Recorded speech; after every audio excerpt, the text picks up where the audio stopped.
SIB ఆఫీసులో tapping ఆధారాల ధ్వంసం కేసులో విచారణ కొనసాగుతోంది. ఇవాళ పోలీసులు ప్రణీత్ రావును 3వ రోజు కస్టడీకి తీసుకుని విచారించనున్నారు. ప్రణీత్ రావు నుంచి పోలీసులు కీలక సమాచారం రాబట్టినట్టుగా తెలుస్తోంది. అయితే 42 హార్డ్ డిస్క్లు ధ్వంసం చేసినట్టు ప్రణీత్ రావు ఇప్పటికే తెలిపారు. ధ్వంసం చేసిన హార్డ్ డిస్క్లను వికారాబాద్ అడవుల్లో పడేసినట్టు చెప్పారు ప్రణీత్ రావు. ప్రణీత్ రావు టీంలో పనిచేసిన ఒక సీఐని విచారించారు పోలీసులు. వీరితో పాటు మరో 2 ఉన్నతాధికారుల పాత్రపై స్పెషల్ టీం ఆరా తీస్తోంది. కేసులో కీలక ఆధారాలను స్వాధీనం చేసుకున్నట్టు అధికారులు చెబుతున్నారు.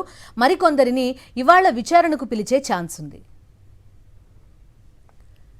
ప్రణీత్ రావు విచారణకి సంబంధించి పూర్తి వివరాలు అందిస్తారు మా కరెస్పాండెంట్ వాసు ఫోన్ లైన్ లో ఉన్నారు.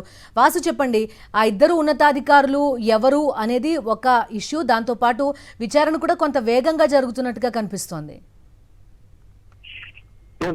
ఎస్ఐబి వ్యవహారంలో కూడా ఫోన్ ట్యాపింగ్ సంబంధించి ఎవిడెన్స్ ట్యాంపర్ చేశారు. వాటిని ధ్వంసం చేసే అంశానికి సంబంధించి కూడా ప్రణీత్ రావును గత 3 రోజులుగా పంజగుట్ట పోలీసులు చేశారు. స్పెషల్ టీం ఏర్పాటు చేసి కూడా జూబిల్స్ ఏసీపీ ఆధ్వర్యంలో విచారణ కొనసాగుతుంది. ప్రధానంగా అది ఎవరైతే ప్రధానంగా ప్రణీత్ రావు వెనకాల ఎవరున్నారు, ఉన్నతాధికారులు ఎవరు అన్న అంశానికి సంబంధించి ఒక ఎస్పీ స్థాయి ఇతర అధికారులు విజిలెన్స్ తో పాటు మరొకటి ఎస్ఐబిలోనే పనిచేసినటువంటి ఒక ఐపీఎస్ అధికారి కీలకంగా వ్యవహరించారు. అతని ఆదేశాల మేరకు ఎంత చేశారని కూడా ఇప్పటికే పోలీసులు విచారణ వెల్లడించారు.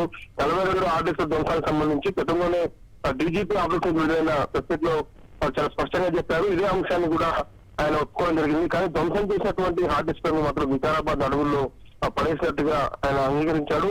ఇప్పటికే ఎస్ఐబి కార్యాలయంలో కూడా సీల్ వీకెండ్ సెక్షన్ ఏ విధంగా సీసీ కెమెరాలు ఆఫ్ చేశారు, ఏ విధంగా ఎవరెవరు సహకరించారు, ఎలా హార్డ్ డిస్క్ ధ్వంసం చేశారు, కంప్యూటర్లకు సంబంధించినటువంటి హార్డ్ డిస్క్ ప్లేస్లో కొత్త హార్డ్ డిస్క్ ఏ విధంగా అమర్చారన్న అంశానికి సంబంధించి కూడా పూర్తి ఆధారాలను ఇప్పటికే అందులో పోలీసులు సేకరించారు. ఇక తదుపరి నిన్న ఎవరైతే ఇది సహకరించారో మరొక ఇన్స్పెక్టర్లు కూడా విచారించారు. ఈ రోజు కూడా మరికొంతమంది ఇన్స్పెక్టర్లు విచారించే అవకాశం ఉంది.